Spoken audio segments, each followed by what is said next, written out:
नमस्कार दोस्तों, मैं हृदय मिश्रा आप सभी का स्वागत करता हूं डिकोड एग्जाम के इस डेली करंट अफेयर्स प्रोग्राम में। कैसे हैं आप सभी लोग? आई होप आप सभी लोग अच्छे होंगे और अपनी पढ़ाई को बहुत ही बेहतर ढंग से कर रहे होंगे।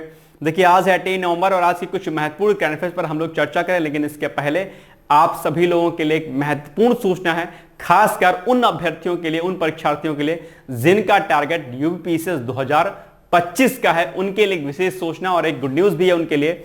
आइए हम लोग उस पर सीधे तौर पर चर्चा करते हैं, लेकिन इसके पहले छोटे से रिक्वेस्ट है कि आप लोग प्लीज वीडियो को ज्यादा से ज्यादा लोगों तक शेयर कर दिया करिए, क्योंकि ये वीडियो जो करंट अफेयर्स का आता है ये न सिर्फ आपके यूपीपीसीएस के लिए इंपॉर्टेंट होता है, बल्कि आरओ एआरओ और उसके साथ साथ में आपके जो भी वनडे एग्जाम्स होते हैं, चाहे वो आपके यूपी ट्रिपल एससी के एग्जाम हो, एसएससी के एग्जाम हो, बैंकिंग के एग्जाम्स हो या फिर यूजीसी नेट का एग्जाम हो, इन सभी एग्जामों के दरअसल ये करंट अफेयर्स उपयोगी होता है। तो प्लीज आपके टच में जो भी लोग ऐसे हों जो किसी भी एग्जाम की तैयारी कर रहे हो, किसी भी प्रतियोगी परीक्षा की तैयारी कर रहे होंगे, उनके लिए ये वीडियो आप लोग प्लीज जरूर शेयर करिएगा। ये मेरी आपसे छोटी सी हम्बल सी क्या है रिक्वेस्ट है, ठीक है। आइए हम लोग जो न्यूज मैं आपको देना था मेरे द्वारा वो मैं आपको देता हूं, और हालांकि इसको हमने पहले भी आपको बताया हुआ, लेकिन एक बार हम लोग दोबारा से इस पर चर्चा कर लेते हैं, थोड़ा सा डिस्कस कर लेते हैं। अभी डिकोड एग्जाम की तरफ से यूपीपीसीएस 2025 के लिए एक जो है कोर्स लॉन्च किया जा रहा है, यानी कि एक तरीके से ये फाउंडेशन कोर्स है हमारा यूपीपीसीएस के लिए, जहां पर आपको मेंस के साथ प्री की तैयारी, साथ साथ में इंटरव्यू की तैयारी, यानी कि प्री मेंस इंटरव्यू, साथ ही साथ में प्री की टेस्ट सीरीज, मेंस की टेस्ट सीरीज और आंसर राइटिंग प्रोग्राम आपका, प्री के पीवाईक्यूज, मेंस के पीवाईक्यूज, समग्र रूप से जो कुछ भी इस पीसीएस की तैयारी में होता है सभी चीजों को सम्मिलित करते हुए एक कोर्स में सभी चीजें आपको सम्मिलित रूप से दी जा रही हैं। यूपीपीसीएस 2025 फाउंडेशन कोर्स के नाम से डिकोड एग्जाम अपना कोर्स लॉन्च कर रहा है। आपको यदि आपका टारगेट 2025 या 26 होगा तो आप इस प्रोग्राम से जुड़ करके अपनी तैयारी को जबरदस्त तरीके से कर सकते हैं और अपना चयन अंतिम रूप से सुनिश्चित कर सकते हैं, ऐसा हमारा विश्वास है। और ऐसा विश्वास दरअसल आपको भी होना चाहिए। क्या कुछ इस कोर्स में रहेगा, थोड़ा सा हम लोग समराइज वे में जल्दी जल्दी कर लेते हैं इसको, फिर उसके बाद हम लोग करंट अफेयर्स को रेडी करते हैं अपने। इसमें क्या होगा, ये एक तो सबसे बड़ी बात है कि इसमें जो है आपको बेसिक से पढ़ाया जाएगा। हमारे लेक्चर्स रिकॉर्डेड लेक्चर्स होंगे जो आपको शेड्यूल के अकॉर्डिंग आपको दिए जाएंगे, जिसका बेस एनसीईआरटी होगा, यानी कि बेसिक से लेकर के हम लोग एडवांस की तरफ आगे बढ़ेंगे। इसके अलावा यहां पर आपको जो है पर्टिकुलर टीचर से डिस्कशन करने का मौका मिलेगा, यानी कि आप अपनी समस्याओं को उस संबंधित टीचर से डिस्कस कर पाएंगे जो टीचर आपको जो विषय पढ़ाएगा। इसके अलावा अगर हम बात करते हैं, जितने भी all previous year question paper होंगे, चाहे वो प्री का क्वेश्चन पेपर हो, चाहे वो मेंस का हो, इन सभी क्वेश्चन पेपर को आपको क्लास में ही क्या किया जाएगा, डिस्कस किया जाएगा टीचर के द्वारा। इसके अलावा टेस्ट सीरीज, आपके प्रीलिम्स की टेस्ट सीरीज, मेंस की टेस्ट सीरीज और आंसर राइटिंग प्रोग्राम से अलग से आपको जोड़ा जाएगा, ये भी इस कोर्स में रहेगा। इसके अलावा रेगुलर टॉपिक वाइज जो है टेस्ट आपको टेलीग्राम ग्रुप से भी प्रीलिम्स के दिए जाएंगे, ये भी आपके लिए क्या है, एक अलग से जो है चीजें आपको यहां पर देखने को मिलेंगी। कोर्स वैलिडिटी की अगर हम बात करते हैं तो पूरा कोर्स दरअसल 18 महीने का रहेगा, यानी कि 18 महीने की वैलिडिटी रहेगी। कोर्स आपका लगभग 9 महीने के अंदर वाइंड अप हो जाएगा, फिनिश हो जाएगा। उसके बाद जो है आप लोग वीडियो को उसके बाद भी आप लोग देख सकते हैं, यानी कि 18 महीने तक आप लोग जो है एप्लीकेशन या वेबसाइट पर डाउनलोड करके जो है उसको कितनी ही बार अर्थात असीमित बार आप उसको देख सकते हैं वीडियो को, हमारे कोई समस्या आपको नहीं होने वाली है। इसके अलावा सबसे अच्छी बात जो है, जो फीस आप हमें पेमेंट करेंगे, जो फीस आप हमें पे करेंगे, हम लोग उसको आपको एज ए गिफ्ट जो है दे देंगे। कब देंगे? जब आप हमारे साथ मिलकर के आप मुख्य परीक्षा को अर्थात मेंस पीसीएस मेंस की परीक्षा को आप क्रैक करेंगे, तो उसके बाद आपके द्वारा दी गई फीस को हम लोग as a reward, as a gift आपको हम लोग क्या करेंगे, रिफंड कर देंगे, आपको हम लोग जो है उसको वापस कर देंगे, ठीक है। ये बात आपको विशेष तौर पर ध्यान देनी है। इसके अलावा इसमें सेपरेट रूप से आपको जो है सीसैट का कोर्स भी रहेगा। मुख्य परीक्षा में आप लोग निबंध पढ़ते होंगे, हिंदी पढ़ते होंगे, वो भी रहेगा। 6 पेपर जीएस के रहेंगे, यानी कि सब कुछ जो है एक ही कोर्स के माध्यम से आपको दिया जाएगा। आल्सो इंटरव्यू की तैयारी भी डिकोड एग्जाम की तरफ से जो है आपको कराई जाएगी। तो ये सारी चीजें दरअसल आपको जो है यहां पर देखने को मिलेंगी। किसी भी जानकारी के लिए आप लोग जो है 6307495944 या फिर 9406742546 पर आप क्वेरी कर सकते हैं। या फिर अगर आपको यूपीपीसीएस 2025 को लेकर के कोई शंका हो, इनफैक्ट 2024 के एग्जाम को लेकर के भी अगर आपके मन में कोई शंका हो, कोई स्ट्रैटेजी नहीं समझ में आ रही हो, क्या क्या कैसे कैसे पढ़ें, कोई भी दिक्कत हो, एडमिशन को लेकर के कोई जानकारी प्राप्त करनी हो, कुछ भी समस्या अगर आपको आती है तो सीधे तौर पर आप मुझसे बात कर सकते हैं या अलग से टीम से बात कर सकते हैं। और उसके लिए आपको गूगल फॉर्म फिल करना होगा, जिसका लिंक डिस्क्रिप्शन बॉक्स में दिया गया है। उस डिस्क्रिप्शन बॉक्स के माध्यम से आप लोग गूगल फॉर्म को फिल करके सबमिट करिएगा और वहां पर मेरे द्वारा आपको सभी जानकारियां दी जाएंगी। जो भी आपकी जिज्ञासा होगी उसके उस जिज्ञासा का निराकरण या मार्गदर्शन दरअसल आपको किया जाएगा। तो ये महत्वपूर्ण जानकारी थी जो मुझे आपको देनी थी। आप लोग का टारगेट अगर 2025 का पीसीएस हो तो निश्चित तौर पर आप लोग जो है इसको ज्वाइन कर सकते हैं। इनफैक्ट 2024 वाले भी आप लोग ज्वाइन कर सकते हैं, कोई समस्या नहीं है, क्योंकि जब तक आप 24 का मेंस देंगे तब तक आपके बहुत सारे वीडियो लेक्चर्स आपके वाइंड अप हो चुके होंगे, तो उससे भी आपको फायदा मिल सकता है। फिलहाल फोकस हम लोग का 2025 के पीसीएस पर रहेगा, राइट। तो ये महत्वपूर्ण जानकारी थी जो आपको देनी थी। इसके अलावा आप सभी लोगों को पता होगा कि पीसीएस अभी दिसंबर में प्रस्तावित हो गया लास्ट में, आरओ पर अभी स्थिति साफ नहीं है, तो आप लोग प्रैक्टिस अपनी लगातार कर सकते हैं। और उसके लिए मैं लगातार कई दिनों से बताता आ रहा हूं, फिर से वही बात आपके सामने दोहरा रहा हूं कि डिकोड एग्जाम के माध्यम से आप लोग जो है यूपी पीसीएस या आरओ वीडियो टेस्ट सीरीज जो आपकी चल रही है, इसके माध्यम से आप लोग 9000 प्रश्नों को करिएगा। यहां पर आपकी समग्र रूप से जो है आपके पूरे पाठ्यक्रम का क्या हो जाएगा, रिवीजन हो जाएगा। यानी कि इसमें प्रैक्टिस करनी पड़ेगी आपको बहुत जबरदस्त तरीके से, जिसमें आपको 15 आरओ का टेस्ट दिया जाएगा, 10 पीसीएस का टेस्ट, 5 सीसैट का टेस्ट, ठीक है। और सब कुछ जो है वीडियो टेस्ट के फॉर्म में रहेगा आपको, और बाइलिंगुअल फॉर्म में जो है आपको इसकी पूरी व्याख्या दी जाएगी, यानी कि प्रश्न दिए जाएंगे। तो ये सारी चीजें दरअसल आप लोग प्रैक्टिस के माध्यम से कर सकते हैं, इस टेस्ट सीरीज के माध्यम से। मैं लगातार कई दिनों से इसको बता रहा हूं, आप सभी लोग इससे परिचित होंगे। बाकी आपको कोई जानकारी अगर चाहिए होगी तो आप लोग व्हाट्सएप पर वीडियो टेस्ट लिख करके आपको भेज देना होगा उसे 9506742546 पर, या फिर आप हमें व्हाट्सएप कर सकते हैं 6307495944 पर। तो ये महत्वपूर्ण जानकारी थी जो आपको देनी थी। यानी कि इस कोर्स से जुड़ करके आप लोग जो है डिटेल्स में अपनी तैयारी को बहुत ही बेहतर ढंग से कर सकते हैं, ठीक है। तो ये आप लोग ज्वाइन जरूर करिएगा। चलिए अब अगर हम लोग आगे बढ़ते हैं तो हम लोग फटाफट क्या करते हैं, लास्ट डे का रिवीजन करते हैं, जिसमें से पहला क्वेश्चन आपके सामने क्या है कि हाल ही में कहां पर अंतरराष्ट्रीय परिधान और वस्त्र मेले का आयोजन किया गया, तो दुबई में किया गया। इसके अलावा हाल ही में भारत गेम डेवलपर सम्मेलन का 16वां संस्करण का आयोजन कहां पर किया गया, तो हैदराबाद में किया गया। इसके अलावा हाल ही में गृह मंत्रालय ने किस संगठन की पहली महिला बटालियन बनाने को मंजूरी दी है, तो केंद्रीय औद्योगिक सुरक्षा बल यानी कि सीआईएसएफ को, ठीक है। इसके अलावा हाल ही में मनोज मिश्रा का निधन हो गया है, उनका संबंध किससे, तो वो फिल्म अभिनेता थे। इसके अलावा प्रवासी भारतीय दिवस मनाया जाता है, कब मनाया जाता है, 9 जनवरी को। इसके अलावा डोनाल्ड ट्रंप के राष्ट्रीय सुरक्षा जो सुरक्षा सलाहकार हैं उनके रूप में किसको नियुक्त किया गया है, यानी कि डोनाल्ड ट्रंप के जो सुरक्षा सलाहकार हैं वो कौन बने हैं, तो वो बने हैं माइक वाल्ट्ज, ठीक। चलिए इसके अलावा हाल ही में इंडियन ऑयल के नए अध्यक्ष के रूप में किसे नियुक्त किया गया है, तो वो अरविंद सिंह साहनी को, याद रखिएगा।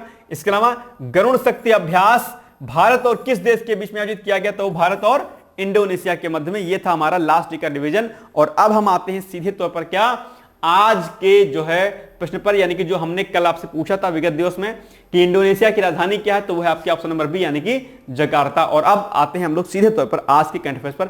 जल्दी जल्दी हम लोग करते हैं, थोड़ा सा टाइम हो गया है, ठीक है। चलो, जनजातीय गौरव दिवस कब मनाया जाता है, बहुत ही इंपॉर्टेंट प्रश्न है। जनजातीय गौरव दिवस तो यह मनाया जाता है भैया आपका कब, यह मनाया जाता है आपका 15 नवंबर को, यानी कि ऑप्शन नंबर डी क्या हो जाएगा, इसका सही उत्तर हो जाएगा, ठीक है। चलो इसके अलावा तो जनजातीय गौरव दिवस मनाया जाता है, कब मनाया जाता है जनजातीय गौरव दिवस, यहां पर कर लीजिएगा 15 नवंबर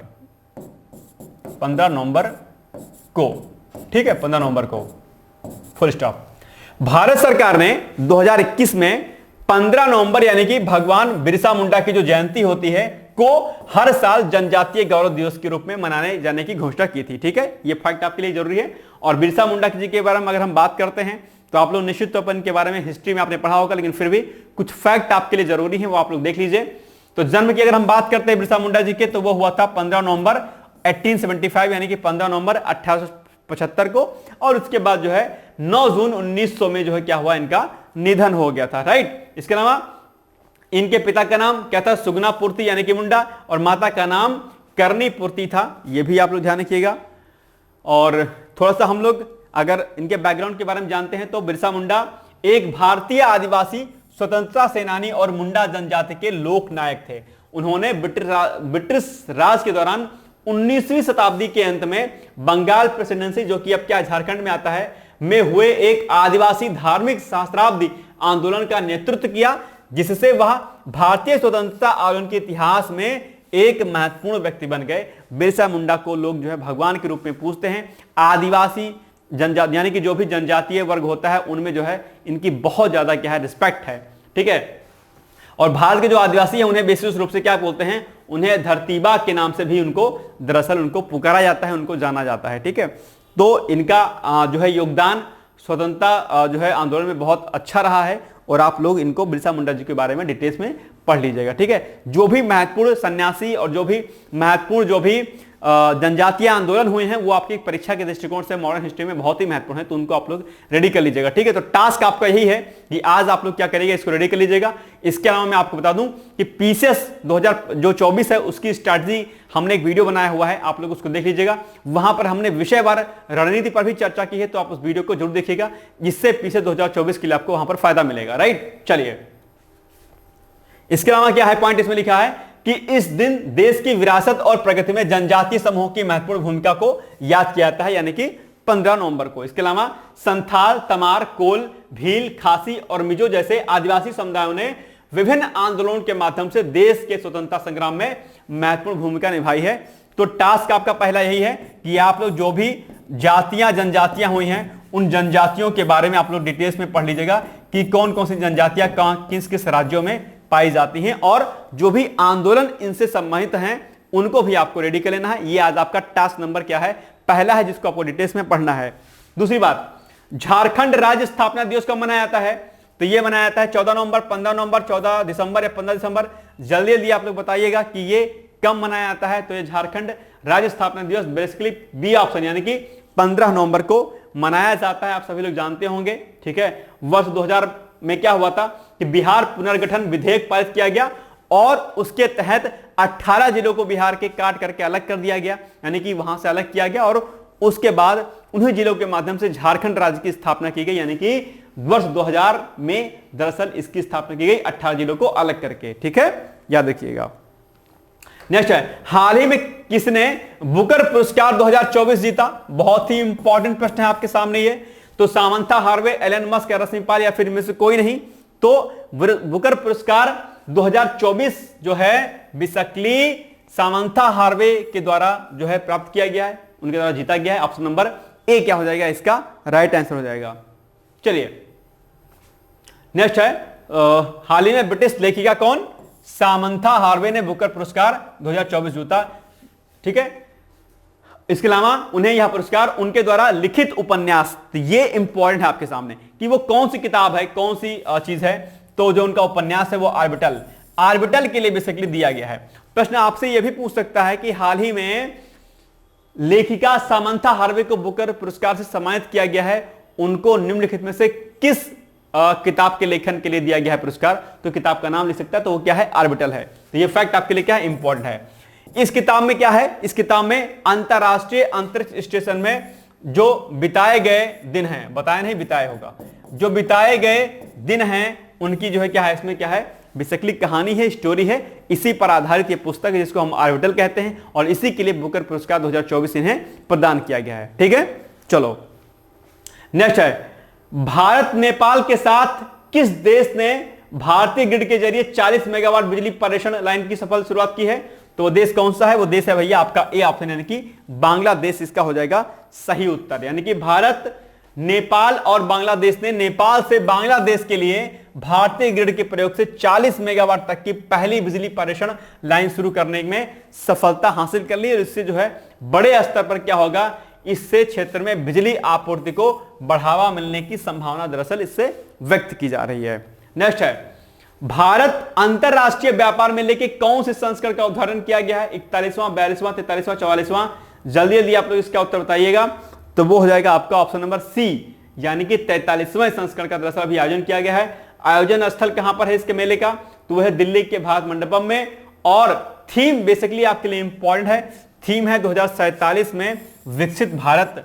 इसके अलावा यह मेला भारत के ट्रेड यानी कि व्यापार, नवाचार यानी कि इनोवेशन और वैश्विक आदान प्रदान के लिए एक महत्वपूर्ण मंच प्रदान करता है। याद रखिएगा, यह स्थान और यह थीम दोनों आपके लिए क्या है, बहुत ही महत्वपूर्ण है। ठीक है, चलो नेक्स्ट है, गुरु नानक जी की जयंती कब मनाई जाती है? 12 नवंबर, 14 नवंबर, 15 नवंबर या फिर 16 नवंबर? जल्दी जल्दी आप लोग बताइएगा, गुरु नानक जी की जयंती कब मनाई जाती है? तो ये मनाई जाती है भैया ऑप्शन नंबर सी। क्या सी? ये भी आपकी है क्या, 15 नवंबर को। ठीक है, चलो, यह त्योहार हर साल कब, कार्तिक पूर्णिमा को मनाया जाता है। सभी लोग आप लोग जानते होंगे, बहुत सारे लोग गंगा स्नान वगैरह भी करते हैं। ठीक है, तो गुरु नानक देव जी का जन्म कब हुआ था? 1469 यानी कि 1469 में अविभाजित भारत के राय भोई दी तलवंडी में हुआ था, जिसे अब पाकिस्तान में ननकाना साहिब के नाम से भी जाना जाता है। ठीक है, इस वर्ष गुरु नानक देव जी की 555वीं जयंती भी मनाई जा रही है। ठीक है, और अभी जो है क्या हुआ, करतारपुर जो कॉरिडोर था उसके बारे में भी आपसे हमने चर्चा की थी। आप लोग उस प्रश्न को भी अच्छे तरीके से कर लीजिएगा। ठीक है, चलिए नेक्स्ट है, बोडोलैंड महोत्सव का उद्घाटन किसके द्वारा किया गया? यह बहुत इंपॉर्टेंट है। क्या बोडोलैंड महोत्सव का उद्घाटन किसके द्वारा किया गया? अमित शाह जी के द्वारा, नरेंद्र मोदी के द्वारा, नीतीश कुमार या फिर राजनाथ सिंह? तो ये उद्घाटन किया गया बेसिकली नरेंद्र मोदी जी के द्वारा, यानी कि ऑप्शन नंबर बी क्या हो जाएगा, इसका सही उत्तर हो जाएगा। और बोडो जनजाति के बारे में आप लोग जानते होंगे, बोडो जो जनजाति है वो क्या था, वो असम से अलग होने के लिए कह रहा था। काफी लंबे समय तक जो है इसमें संघर्ष चलता रहा। उसके बाद जो है क्या हुआ कि वर्ष 2020 में शायद क्या हुआ, बोडो शांति समझौता पर हस्ताक्षर किया गया प्रधानमंत्री नरेंद्र मोदी के नेतृत्व में जो है। और वहां पर बहुत सारे लोग जो है जो नक्सल गतिविधियों में सम्मिलित थे, एक तरीके से इस आंदोलन में सम्मिलित थे, उनको क्या किया गया, उन्होंने अपना जो है हथियार डाल दिया और मुख्य धारा में जुड़ गए। और उसके विकास के लिए कई सारे कार्यक्रम दरअसल वहां पर चलाए जा रहे हैं। तो ये बड़ा समझौता था अपने आप में। तो फिर इसी के परिप्रेक्ष्य में बोडोलैंड जो महोत्सव उसका आयोजन किया जाता है। 15 नवंबर को इसका उद्घाटन किया गया था। ठीक है, प्रधानमंत्री नरेंद्र मोदी जी के द्वारा। अगर बात हम विषय की करते हैं तो समृद्ध भारत के लिए शांति और सद्भाव, क्योंकि वहां पर बहुत ज्यादा दरअसल हिंसा देखने को मिलती थी। एक अलग जो है बोडो राज्य बनाने की बात वहां पर की जा रही थी। बोडो जनजाति को ऐसा लगता था कि दरअसल उनके क्षेत्र में बाहरी लोगों का अतिक्रमण हो रहा है और ऐसे में उनकी संस्कृति परंपराओं का क्षरण हो जाएगा। ऐसे में दरअसल वो एक अलग राज्य बनाने की मांग कर रहे थे। ठीक है, हालांकि सरकार के द्वारा उस क्षेत्र को विशेष रूप से दर्जा दिया गया और वहां पर विकासात्मक गतिविधियों को चलाया जा रहा है ताकि वहां का विकास, वहां का डेवलपमेंट हो सके। और जो भी लोग ऐसी गतिविधियों में शामिल थे जो कि हिंसा का रास्ता अपना लिए थे, वो मुख्यधारा से जुड़े और उनका डेवलपमेंट हो एजुकेशन, हेल्थ और अलग अलग फील्डों में। ठीक है, उद्देश्य महोत्सव के माध्यम से बोडोलैंड की सांस्कृतिक और भाषा से जुड़ी विरासत, पारिस्थितिक जैव विविधता और पर्यटन से लाभान्वित होना है। प्रधानमंत्री नरेंद्र मोदी के नेतृत्व में 2020 में बोडो शांति समझौते पर हस्ताक्षर हुए थे और इस शांति समझौते से बोडोलैंड में दशकों से चला आ रहा जो संघर्ष और जो हिंसा था वो क्या हो गया था, समाप्त हो गया था। बड़ी जीत थी अपने आप में की सरकार की तरीके से। और ऐसे जब चीजें ऐसी होती तो निश्चित तौर पर जो है लोग मुख्य धारा में जुड़ते हैं और देश का विकास जो है सुनिश्चित हो पाता है। ठीक है, चलिए प्रश्न 8 आपके सामने है कि हाल ही में भारत फिलीपींस राजनयिक संबंधों के कितने वर्ष पूरे हो गए हैं? तो वो पूरे हो गए भैया 75 ईयर्स, यानी कि ऑप्शन नंबर सी क्या हो जाएगा आपके सामने सही उत्तर हो जाएगा। तो हाल ही में भारत फिलीपींस राजनयिक संबंधों के 75 वर्ष पूरे हो गए। ठीक है, इस अवसर पर क्या हुआ है, एक विशेष लोगो भी दरअसल जारी किया गया है। यह भी आपको ध्यान रखना है। बाकी फिलीपींस के बारे में आप लोग एक बार डिटेल्स में जानकारी जो है एकत्रित कर लीजिएगा। ठीक है, चलिए अब हम आते हैं आज के जो है प्रश्न पर। पहला प्रश्न क्या है, बिरसा मुंडा का जन्म हुआ था, कब हुआ था? 1875, 1870, अच्छा 2 बार हो गया ये। इसको आप लोग कर लीजिए 1880 कर लीजिए।